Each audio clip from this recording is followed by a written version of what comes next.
Have you ever been to a tax sale and seen homestead on the tax bill and been like, what the heck is that? Or have you ever heard of a homeowners association fee and wondered, well, what does that mean? How is that going to affect my property? Well, today we're going to talk about exactly that. So stick around for this week's episode of Tax Lien TV and we're going to show you what it's all about.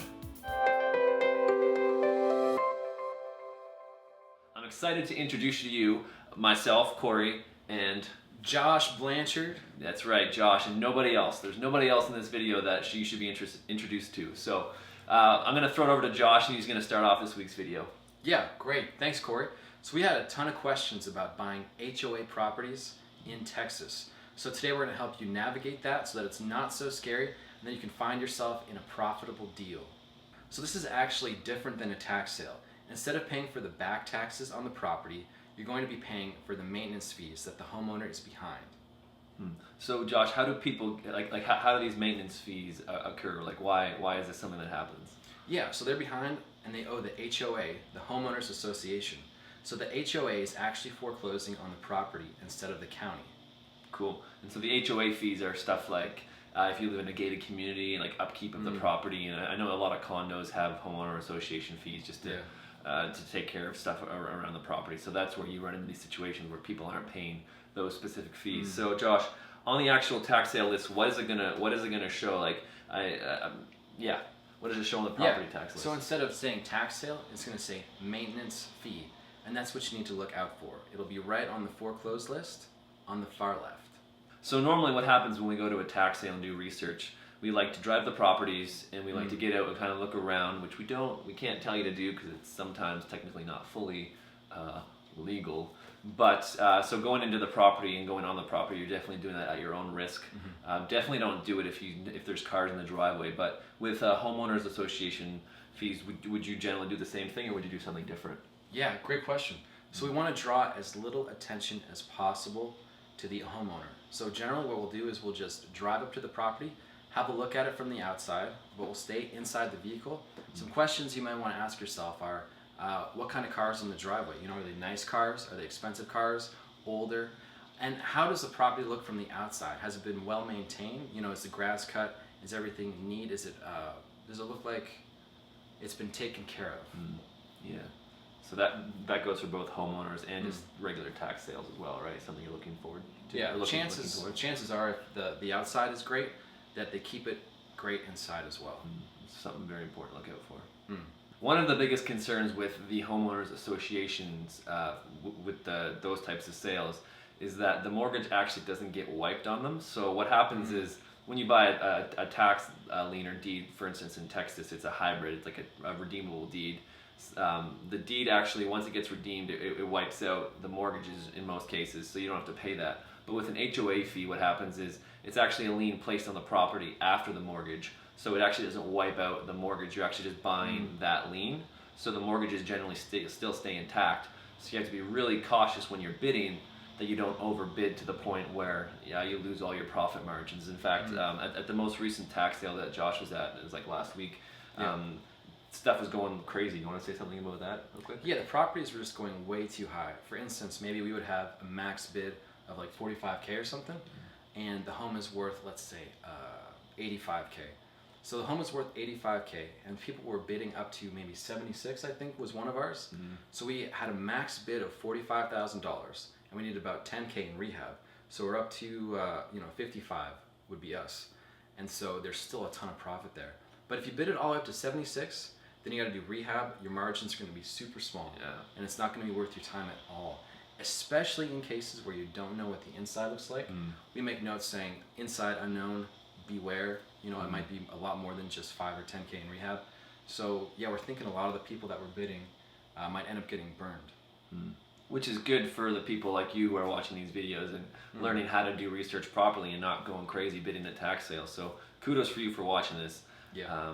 But definitely be mindful of that when you're buying an HOA property. The mortgage won't get wiped out. You'll actually have to pay for that if it doesn't get redeemed in the end. What's that? Oh, Vader. He was telling us about title research. Oh yeah. Okay, tell him. Great. Let's throw this up on the screen. Actually. Yeah. A great way to find out what the mortgage is to get a title research done. We use a guy named Richard Cinta, he's got a company called Get Title Searches, so we can throw that up on the screen for you. And what it's going to show you is when the mortgage was taken out and for how much. But it's not going to show you what the current mortgage is. So you're going to have to do a little guesswork, a little math to figure out what the mortgage might be now. Cool. Thanks, Vader. Thanks, Josh. Yeah, cool. So in the last, 5 to 8 months, we picked up a bunch of properties at the tax sale. Now, around 5 of those have been homeowner association properties, so we bought the maintenance fee. And what happens is obviously the mortgage stays with it. But what will happen is the bank doesn't want to lose all that money, so they'll actually come in and they'll redeem it. So instead of losing like $60,000, the bank will actually end up redeeming the property, which in Texas they have to pay a 25% penalty. As soon as that property leaves the tax sale, there's a 25% penalty. Right. So let's say you buy a property for $100,000 and there's a 25% penalty. Then that's an extra $25,000 on top of that property on top of that original fee that they have to pay you in order to redeem that property from you. So in the end, they end up spending a little extra more money, but they do protect a fair bit of their investment. But you walk away with a 25% investment, which is unheard of. It's huge money. 6 to 8x what banks will ever give you on your investment. So either way, it's a good idea, and it's good financial movement. Yeah, you can get even more money if you start charging for rent right away. So imagine you can get a couple months of rent, the bank redeems the property, so you can be making tons of cash. You can get this cash flow, monthly cash flow, plus your 25% whenever they redeem. Yeah, that's cool. In certain other states, like for instance in Georgia, it's a little different, where Georgia you actually have to wait a full year in order to do anything with the property. You can't have a renter in the property. So with Texas, that's what's great about Texas. Yeah. Is right after you get this, after you buy the deed, you can start going and collecting rent from the renter who's there, or you can put a renter in and start collecting rent that way. And you can even start rehabbing it to certain things, and that'll get covered if it gets redeemed. One of the things you need to be mindful of is if nobody redeems it, you are going to have to pay the mortgage that is outstanding. So be prepared to have that money ready, because you'll be needing to do that to get a clear title. Cool. Good tip. Thanks. Yeah. So I know a lot of people are afraid to get involved with HOA sales and purchase maintenance fees, but using the strategies talked about today and the tips that we've shared with you, you can navigate your way through HOA sales and find yourself in plenty of profitable deals. Cool. All right, guys. That's it for us for today. So thanks for watching. If you have any questions, be sure to give us a call or shoot us an email, and we'll see you in the next video. Take care. Guys, thanks so much for watching our video. Once again, my name's Corey. This is Vader. Jay Blanche. And we got Jay Blanche over here. If you liked our videos, click the link above here that's flashing. It says subscribe. You'll be subscribed to our channel. You'll get super fast, up to the date information when we release our videos. Come on. And you'll just be able to be on top of things. Sometimes it takes a few days to get the videos out through email and through other marketing forms, so you'll have first access to those. Yeah. And if you haven't purchased our $27 training guide on tax liens and deeds, that's going to be right above Josh's head right here. Right here. So you can click there. You'll get $27 product. It's great. It's a digital product, and it gets you started in tax liens and deeds, basically. So that being said, check out some of our other videos. And anything you want to say? Vader says bye. We say bye. Have a great day. We'll talk to you soon. Cue music. See ya.